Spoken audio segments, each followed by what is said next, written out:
Why would the Israelites go anywhere near the Red Sea while leaving Egypt? Makes no sense. No, it makes lots of sense.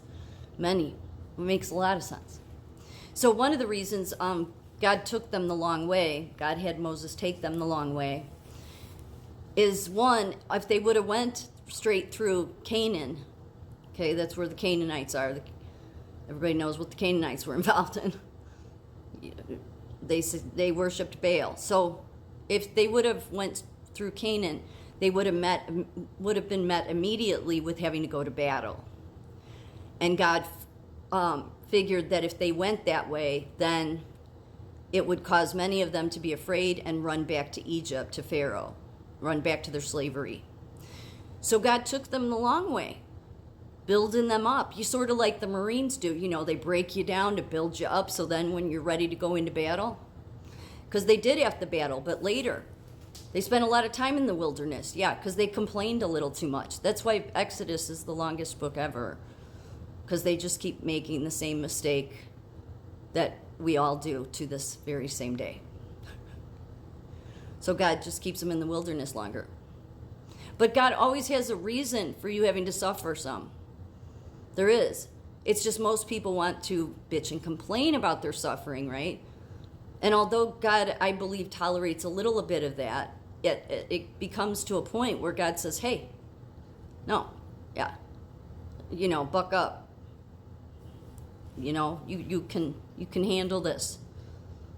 So there were a lot of reasons for it. And also, he did it to humble them.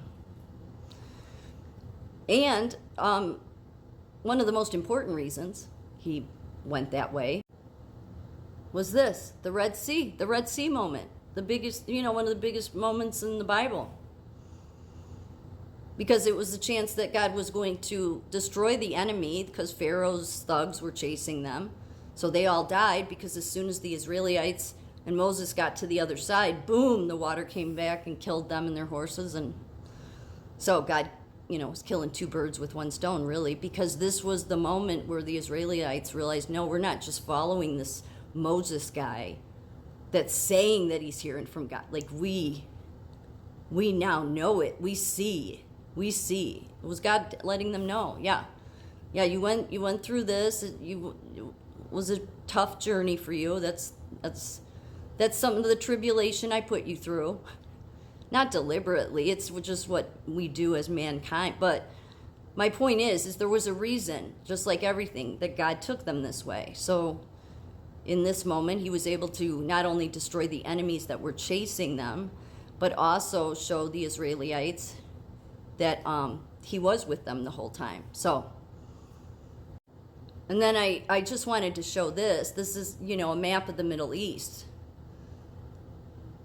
Because probably in most people's head, they think Israel's some big, no, you have to go all the way to the top, all the way, my fingers disappear, but it's all the way up by the little bit of water up there. You see that it's like beige color that you can even make out at the very top. It says Israel, Tel Aviv. That's how small that area is that everybody's fighting about. Yeah, do you see all the other countries? Yeah, that's, so it's irrational for Iran to say I want to annihilate the Jews when with a little section. That's unreasonable. But then I don't see terrorists as reasonable. So I really shouldn't. It's not like they're rational. Especially when they are on a mission of genocide. Yeah, so it all goes back to that, the Red Sea and all of this. Yeah, so there's a reason God did it this way. And maybe did it this way because then come now, our day in 2023, when we're realizing we make the same damn mistakes that everybody in the Bible did, that maybe it'll wake some people up and realize, yeah, no, the Bible is actually our history book. It wasn't just some book of stories. No, the true history was always the Bible.